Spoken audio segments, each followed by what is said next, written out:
오늘 하나님께서 우리에게 주신 말씀 사도행전 14장 5절에서 10절입니다.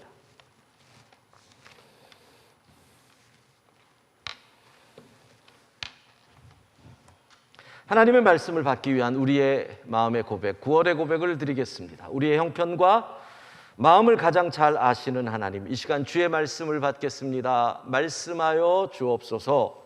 내게 통찰력을 주셔서 주님의 말씀대로 행하게 하시고 내 모든 삶이 오랜 순종의 길이 되게 하소서. 아멘. 사도행전 강의 104번째 시간 사도행전 14장 5절에서 10절 말씀 교독하겠습니다. 이방인과 유대인과 그 관리들이 두 사도를 모욕하며 돌로 치려고 달려드니 그들이 알고 도망하여 루가오니아의 두 성 루스드라와 더베와 그 근방으로 가서 거기서 복음을 전하니라.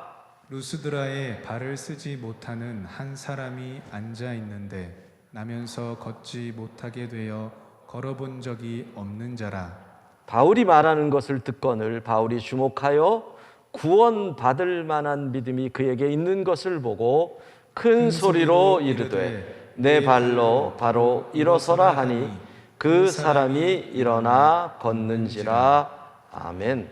우리 사도행전 강해를 계속하면서 13장에 접어들면서부터 우리는 바울의 그리고 바나바의 1차 전도 여정을 말씀을 통해서 계속 따라가고 있습니다. 13장 1절부터 수리아에 있는 안디옥 교회에서 선교사 파송을 하지요. 그래서 바울과 바나바가 파송을 받아서 갔던 첫 번째 목적지가 구브로, 알지요? 여러분, 안디옥에서 실루기아로 와서 구브로 그러면 두 곳, 살라미와 바보. 거기서 무당 유대인 엘루마와의 영적인 전쟁에서 하나님의 능력으로 그를 제압하고 총독 서기오 바울이 예수님을 믿게 되는 역사가 일어나고 그리고 옮겨온 것이 바로 버가라고 하는 지방입니다. 여기서 우리는 조금 한 가지 고민을 하게 되는 것이 버가가 무척 큰 도시였습니다. 지금도 버가에 가면 이와 같은 로마의 유적지, 여러분 저 경기장 그리고 저 이 열주들을 보십시오. 지금도 저 정도면 2000년 전에는 엄청난 큰 도시였습니다. 아주 전형적인 로마의 길과 집과 저게 사실은 다 상가들이고 그런데 왜 바울은 여기에서는 복음을 안 전하고 비시디아 안디옥으로 급하게 갔을까? 이 큰 도시 비시디아 안디옥이 145km이죠. 버가에서부터. 그리고 저기에 표시됐지만 타우루스 산맥이라고 하는 아주 높은 산맥, 학자들에 의하면 가는 길에 제법 강도도 출몰했던 그 지역으로 아마 제 추측으로 바울이 처음부터 그리로 간다는 계획을 세운 것 같지는 않다고 여겨집니다. 그러니까 어떤 피치 못할 사정이 생겨서 비시디아 안디옥으로 가게 되는 거지요. 저 지역 비시디아 안디옥 그리고 그 옆에 이고니온, 루스드라 이 지역을 전체를 갈라디아 지역이라고 얘기를 합니다. 성경에서 에베소 그러면 도시 이름입니다. 빌립보 도시 이름입니다. 갈라디아는 더 큰 지역입니다. 그래서 갈라디아서에 보면 바울이 갈라디아에 있는 여러 교회들에게 이런 거죠. 경상도 그러면 갈라디아, 경주, 포항 그러면 에베소, 빌립보 이렇게 되는 겁니다. 그 지역으로 바울이 가게 된 어떤 이유가 있을 것이다. 그러니까 갈라디아서 편지를 보면서 학자들은 그 이유를 갈라디아서 4장 13절에서 찾습니다. 함께 읽어봅시다. 내가 처음에 육체의 약함으로 말미암아 너희에게 복음을 전한 것을 너희가 아는 바라. 어떤 일이 벌어졌던 거지요? 내가 이 갈라디아 지역에 오게 된 것은 처음에 육체에 문제가 생겼기 때문이다. 병 걸렸기 때문이다 라는 겁니다. 그래서 학자들은 보통 이렇게 이야기를 합니다. 버가 그 지역, 습하고 무더운 그 지역에서 어떤 풍토병에 걸렸을 것이다. 그러면 그런 풍토병에 걸렸는데 왜 저 비시디아 안디옥 타우루스 산맥이 있는 고지대로 갔을까? 아마 그 풍토병이 말라리아와 같은 병이었을 것이다. 선선한 곳으로 가야 한다. 초기에 조선 땅에 왔던 선교사들, 무더운 여름에 조선 땅에 넘치는 풍토병, 장질부사와 같은 콜레라와 같은 그런 병 때문에 그들이 어디로 갑니까? 지리산 노고단 그 높은 곳에다 집을 만들고 7, 8월에 피난을 갔던 것이 초기 한국 선교의 역사에 나타납니다. 그래서 우리는 버가에서 아마도 바울이 어떤 풍토병, 예를 들면 말라리아와 같은 병에 걸려서 급히 고산 지역으로 가다 보니 그 갈라디아 쪽으로 간 게 아닌가. 그래서 비시디아 안디옥에 간 것 우리가 13장에서 배웠습니다. 거기서 바울 선교의 아주 중요한 터닝 포인트, 전기가 생겼다. 어디로? 이방인에게로 향하게 된다. 그래서 우리에게까지 복음이 왔다. 비시디아 안디옥이 중요하다. 비시디아 안디옥에서 복음을 전하다가 이방인들과 유대인들이 합쳐서 바울을 핍박하니까 떠나서 간 곳이 14장 1절부터 나오는 이고니온이라고 하는 지역으로 가게 되지요. 이고니온까지 150km 그 떨어진 지역으로 갑니다. 그리고 14장 7절을 보면 이고니온에서 또 옮기는데 14장 3절에는 바울과 바나바가 두 사도가 오래 있어, 그러니까 이고니온에서는 제법 최소 수개월 이상을 그곳에서 보냈다. 그럼 뭐예요? 우리말로, 요즘 말로 하면 제자 훈련을 시켰을 것이다. 그렇게 이고니온에서 수개월을 최소를 보내고 다시 핍박이 오기에 도망간 곳이 루스드라 지역으로. 그러니까 바울의 사역이 그렇게 계획한 것 같지 않아요. 계획대로 되지도 않는 거고, 핍박이 오면 가고, 핍박이 오면 가고. 루스드라에서는 세 가지 중요한 사건이 생기는 거죠. 자, 어떤 사건? 첫 번째, 나면서부터 걷지 못했던 장애인을 고치는 사건. 두 번째, 그 일로 인해서 바울과 바나바를 사람들이 인간이 신의 모습으로 내려왔다. 바나바에게는 제우스, 바울에게는 많은 여성분들이 좋아하는 에르메스라는 이름을 붙였다. 별로 안 좋아하시는군요. 너무 비싼가?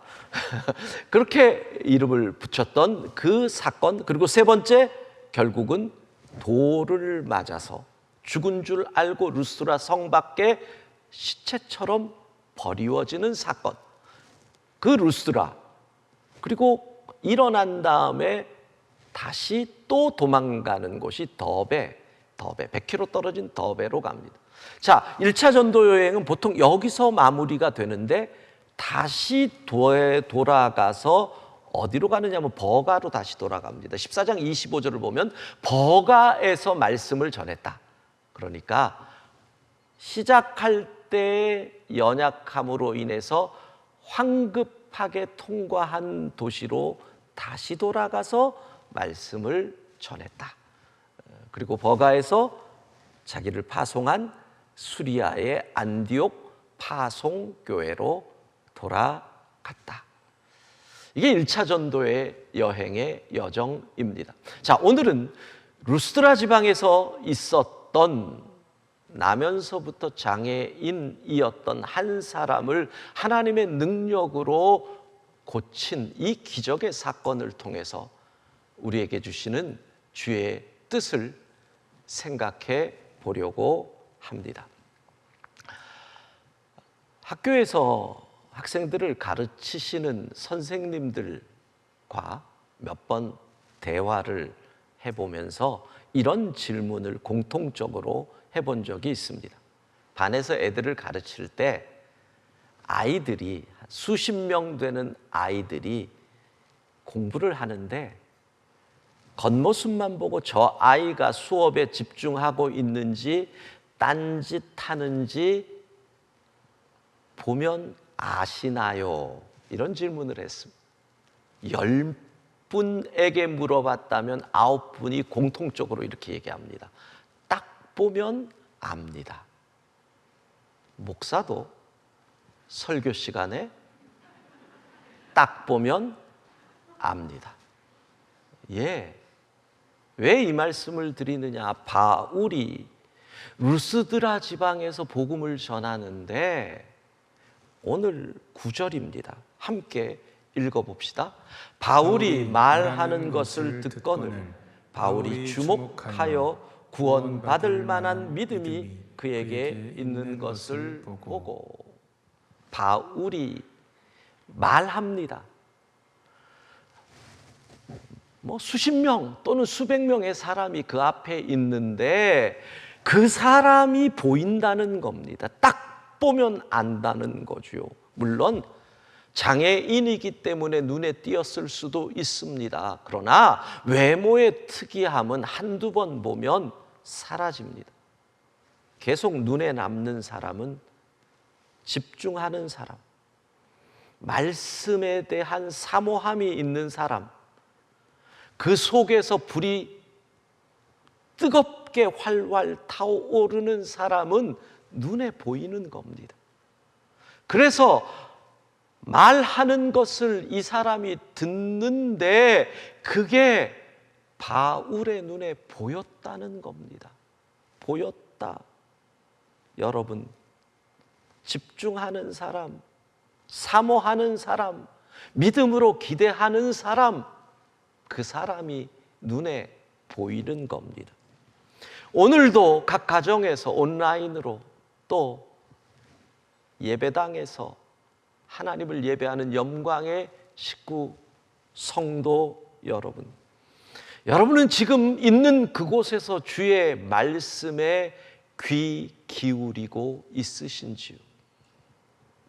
왜냐하면 코비드19로 인한 이 긴 시간이 우리가 예배드리고 말씀을 듣는 것에 아주 큰 유혹을 주고 있기 때문입니다.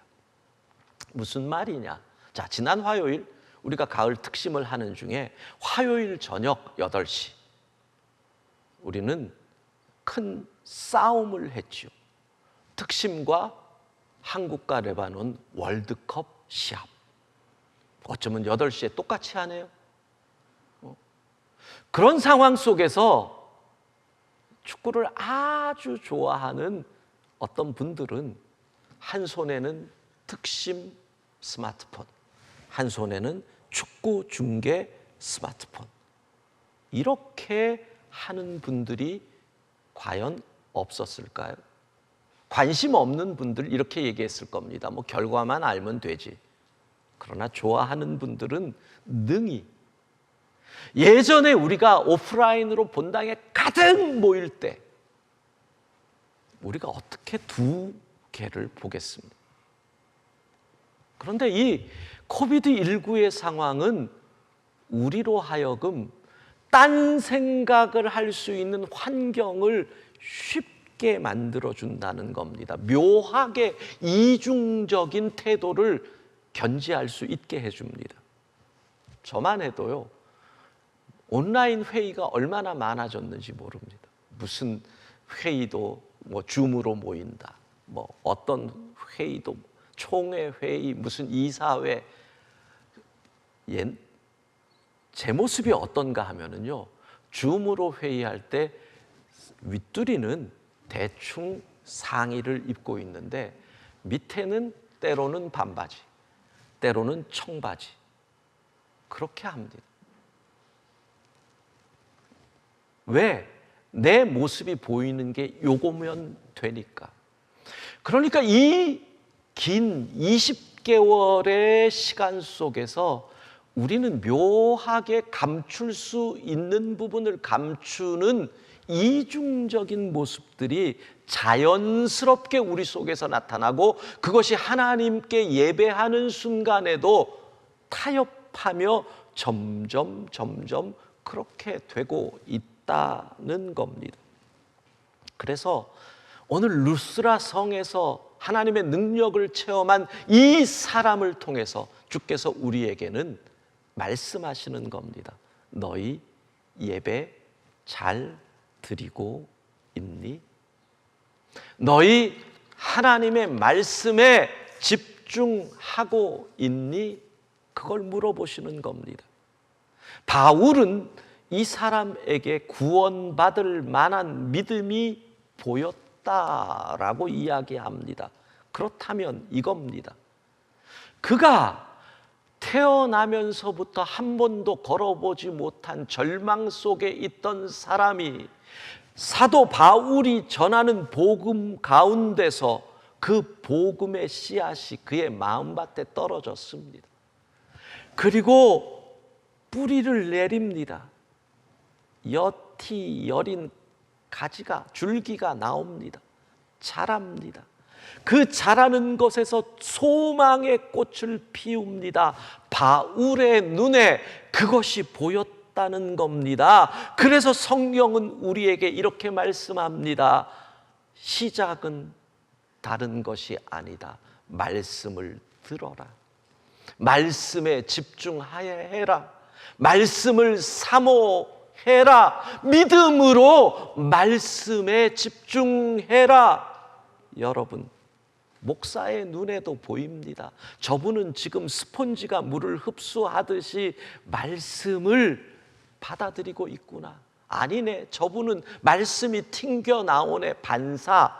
저분은 말씀이 스쳐 지나가네. 로마서 10장 17절 함께 읽습니다. 그러므로 믿음은 들음에서 나고 들음은 그리스도의 말씀으로 말미암았느니라. 아멘. 말씀을 듣는 일에 마음을 쏟지 않는데 어떻게 우리의 믿음이 자랄 수 있겠습니까? 저희가 신학교 때 소망교회 곽선희 목사님께서 가르치시는 수업에서 이런 이야기를 하시더라고요. 설교를 할 때 교인들 가운데서 설교 듣는 모습을 볼 때 아무리 봐도 저 사람은 지금 설교 안 듣는다라는 사람들이 보일 때가 있다는 거. 이러고 뭐 이런 분들부터 시작해가지고 하여간 보면은 왜 왔지 하는 분들이 있습니다. 그러면 설교자가 그분 말씀이 거기를 보지 마라. 거기를 보는 순간 마음이 쓰여서 설교가 안 되니까 그 사람은 그 사람이고 다른 곳을 보고 설교하라 이러는 것. 제가 어느 날 어느 쪽 안 보면 그런 줄 아세요? 근데 그 설교를 듣는데 제 마음에 이런 생각이 들더라고요. 아니, 목사님은 워낙 말씀이 좋으니까 한쪽 정도 그렇지만 내가 설교하면 여기는 졸고 저기는 딴 생각하고 이쪽은 이러고 째려보는데 어디를 안 보라는 얘기입니까? 이런 생각이 들더라고요. 여러분, 말씀에 집중하는 것부터 출발이라는 겁니다. 다음 주간이 추석이잖아요. 추석 명절을 앞에 두고 있으니까 명절에 우리가 모이는 것이 참 예배드리는 것하고 비슷하다 이런 생각이 들더라고요. 특별히 설 명절에 모이잖아요, 가족들이. 그러면 아이들 데리고 가서 할아버지 할머니한테 같이 세배하게 하면 세배 끝나면 할아버지 할머니가 세뱃돈 주시죠. 먼저 덕담을 하시잖아요. 근데 할아버지들이 연세가 드시면 자꾸 덕담이 길어지시죠. 그때 중2병 걸린 손주들이 얼굴에 짜증이 보이기 시작하잖아요. 그러면 내 아버지가 말씀하시는데 짜증내니까 아버지는 또 이런 게 올라오지요. 그러면 할머니는 옆에 있다가 분위기가 이상하니까 할아버지 옆구리 찌르잖아요. 짧게. 그러고 끝나면 세뱃돈 주면 인상 쓰던 중2병 걸린 그놈이 얼굴이 이렇게 돼가지고 돈은 좋아서 그런 모습들이 우리 가운데 가끔 있습니다. 저는 그 설날의 모습에서 우리 예배드리는 모습이 떠오릅니다. 세배를 드린다. 이건 뭐예요? 경배지요. 하나님을 찬양하는 것. 그러면 덕담을 듣는다. 하나님의 말씀을 듣는 것이다. 세뱃돈을 받는다. 축복을 받는 거다. 예배를 이렇게 비교하는데 우리 총장님이 예배 전공하신 분이거든요. 지금 오늘 설교 1, 2, 3, 4, 5 다섯 번째인데 지난 예배 때까지는 안 그랬는데 지금 하면서 이거 잘못 예를 드는 거 아닌가, 수업 시간에 저런 식으로 예를 드는 목사가 있다, 그건 말도 안 돼, 이렇게 나오는 거 아닌가, 갑자기 제가 지금 긴장이 팍 되고 있습니다. 예배 전공하신 실천 신학자시거든요, 총장님이. 긴장을 풀고. 그런데 말씀은 덕담은 안 듣고 축복만 받으려고 하는 신앙, 그런 이 버릇없는 손주놈 같은 세뱃돈만 바라는 그런 신앙, 그런 예배자의 모습이 우리 가운데 없느냐라는 겁니다. 몸이 약해지면, 건강이 나빠지면 첫 번째 나타나는 현상이 뭡니까? 밥맛이 없어집니다. 영의 건강이 약해지면 첫 번째 나타나는 현상이 뭔 줄 아십니까? 말씀의 입맛이 나빠집니다. 듣고 싶지도 않고 들리지도 않습니다. 여러분의 건강, 영적 건강을 체크하십시오. 시편 119편 103절 같이 읽습니다. 주의 말씀의 맛이 내게 어찌 그리 단지요, 내 입에 꿀보다 더 다니이다. 여러분의 귀에 주의 말씀이 들리고 그 맛이 꿀보다 더 단 은혜가 있기를 바랍니다. 바울의 눈에는 그 사람의 믿음이 보였다라는 겁니다. 말씀을 듣는, 사모하며 듣는 그 사람의 믿음이 보입니다. 그 믿음을 뭐라 그럽니까? 구원받을 만한 믿음입니다. 구원받을 만한 믿음. 예수님을 모르고 죄의 노예가 돼서 죄의 사슬에 매여 있는 그 인생이 구원받을 만한 믿음이 보였던 겁니다. 태어나면서부터 걷지 못하고 육체의 장애를 입고 있는 그가 그 장애에서 일어날 수 있는 구원받을 만한 믿음이 있는 것이 보였던 것입니다. 여러분, 구원받을 만한 믿음, 말씀을 듣는 것에서부터 그렇게 시작이 된 겁니다. 하나님께서 오늘 예배드리는 우리에게서 구원받을 만한 믿음이 보인다면 어떤 역사가 일어날까요? 어떤 기적이 일어날까요? 어떤 능력이 일어날까요? 문제는 우리가 하나님의 말씀에 집중하지 않으므로 우리의 믿음이 자라지 않는다는 겁니다. 우리의 믿음이 자라지 않으니까 우리의 하나님을 나의 작은 이성으로 하나님의 능력을 얽매고 있거나 나의 잘못된 감정으로 하나님의 능력이 임하는 것을 막고 있다는 겁니다. 에레미야 선지자를 향하셔서 하나님이 이렇게 말씀하십니다. 32장 27절 같이 읽습니다. 나는 여호와여 모든 육체의 하나님이라. 내게 할 수 없는 일이 있겠느냐? 내게 할 수 없는 일이 있겠느냐? 구원받을 만한 믿음이 있기를 소망합니다. 그때 하나님께서 내게 할 수 없는 일이 있겠느냐? 아멘! 기적이, 능력이, 역사가 일어날 줄로 믿습니다. 바울이 선포합니다. 그 믿음을 보았기에 선포합니다. 여러분, 큰 소리로 외칩니다. 사도행전 14장 10절 함께 읽습니다. 큰 소리로 이르되 내 발로 바로 일어서라 하니 그 사람이 일어나 걷는지라. 아멘. 예수님도 안진뱅이를 일으키셨습니다.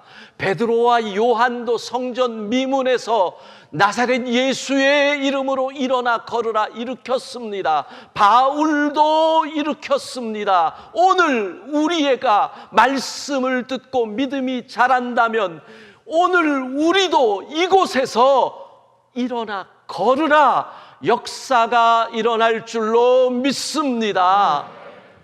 출발은 어디입니까? 말씀을 듣는 것. 거기에서부터 시작입니다. 말씀에 집중하는 것. 거기서 시작입니다. 그래서 우리의 믿음이 자라는 것, 구원받을 만한 믿음. 그래서 예배에 올 때마다 우리는 이걸 체크해야 됩니다.